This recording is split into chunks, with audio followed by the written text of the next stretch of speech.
Welcome to Prabhu maze. பள்ளி கல்வித்துறையில் பார்த்தீங்க அப்படின்னா இன்றைக்கி ஒரு நியூ ப்ரெஸ் ரிலீஸ் ஒன்று இப்போ ரிலீஸ் ஆகிருக்கு. என்ன அப்படின்னு பார்த்தீங்கன்னா, ஆசிரியர் தேர்வு வாரியம் மூலமாக நேரடியாக இன்னும் கூடுதலாக ஒரு 500 ஆசிரியர்களை தேர்ந்தெடுக்கிறதுக்கு அரசாணையை இன்றைக்கி கவர்மெண்ட் இப்போ ரிலீஸ் பண்ணியிருக்கிறாங்க.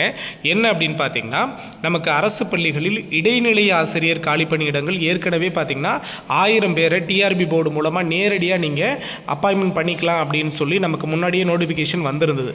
இடைநிலை ஆசிரியர்கள் ஒரு 1000 பேருக்கு நீங்கள் நேரடி பணி நியமனம் வழங்கிக்கலாம் அப்படின்னு சொல்லியிருந்தாங்க. இப்போ அதோடு சேர்த்து இன்னும் கூடுதலாக ஒரு 500 பேருக்கு நீங்கள் கூடுதலாகவே பணி நியமனம் கொடுத்துக்கலாம் அப்படிங்கிறதுக்கான அரசாணையை பார்த்திங்கன்னா இன்றைக்கி ரிலீஸ் பண்ணியிருக்கிறாங்க.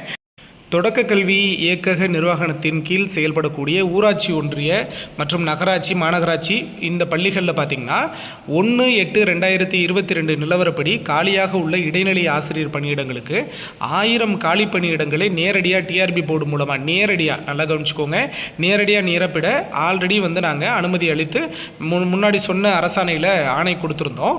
இப்போ பார்த்தீங்க அப்படின்னா அதோடு சேர்த்து 2023-2024 கல்வியாண்டில் இன்னும் ஒரு கூடுதலாக ஒரு 500 பேரை நீங்கள் சேர்த்து ஃபில் பண்ணிக்கிறதுக்கான அரசாணையை நாங்கள் இப்போ கொடுக்குறோம் அப்படின்னு சொல்லியிருக்கிறாங்க.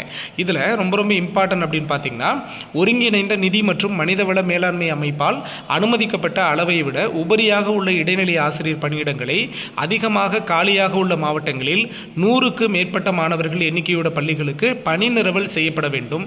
இதை தாண்டி ரொம்ப இம்பார்ட்டன்ட் ஒன்று என்ன அப்படின்னு பார்த்தீங்கன்னா, இந்த 2வது பாயிண்ட்டு, தற்போது இடைநிலை ஆசிரியர் 1500 பணியிடங்களை நிரப்பிக்கொள்ள அனுமதிக்கப்பட்ட தேர்வாகக்கூடிய தேர்வர்களை பட்டதாரி ஆசிரியர் பணியிடங்கள் அதிகமாக காலியாக உள்ள மாவட்டங்களில் முன்னுரிமை அடிப்படையில் நியமனம் செய்யப்பட வேண்டும். ஏன்னா இந்த இடைநிலை ஆசிரியர் பணியிடங்கள் அப்படிங்கிறது நமக்கு லோயர்லேருந்து, அதாவது துவக்க கல்வியிலேருந்து அப் டு 8th வரைக்கும் நமக்கு அவங்க எலிஜிபிள், சரிங்களா? அப்படிங்கிறப்போ பட்டதாரி ஆசிரியர்கள் காலி பணியிடங்கள் எந்தெந்த இடத்துல அதிகமாக இருக்கோ, ஸோ அந்த இடத்துலலாம் இந்த 1500 பேரில் எவ்வளோ பேர் தேர்வாகிறாங்களோ அந்தந்த மாவட்டங்களுக்கு பட்டதாரி ஆசிரியர்களுக்கான காலி பணியிடங்கள் அதிகமாக உள்ள மாவட்டங்களில் இப்போ தேர்வாகக்கூடிய இந்த இடைநிலை ஆசிரியர்களை பயன்படுத்திக்கங்க.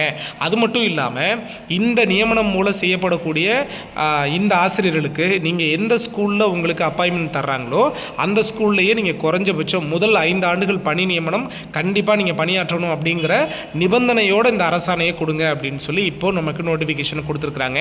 ஸோ ஆல்ரெடி டிஆர்பி போர்டு மூலமாக நேரடியாக 1000 இடைநிலை ஆசிரியர்கள் தேர்வாகக்கூடிய நோட்டிஃபிகேஷனோடு சேர்த்து இப்போ இன்னும் கூடுதலாக ஒரு 500, மொத்தமாக 1500 பேரை டிஆர்பி போர்டு நேரடியாக இடைநிலை ஆசிரியர்களாக இப்போ தேர்வு பெறுறதுக்கான ப்ரெஸ் ரிலீஸை இப்போ கவர்மெண்ட் ரிலீஸ் பண்ணியிருக்கிறாங்க. ஓகேவா? ஸோ இன்னும் இதே மாதிரியான அஃபிஷியல் இன்ஃபர்மேஷன் நிறைய நம்ம சேனலில் உங்களுக்கு கொடுத்துட்டே இருப்போம். மறக்காமல் நம்மளோட சேனலை சப்ஸ்கிரைப் பண்ணி வச்சுக்கோங்க. உங்களோட லவ் அண்ட் சப்போர்ட் நம்மளோட சேனலுக்கு ரொம்ப இம்பார்ட்டன்ட்.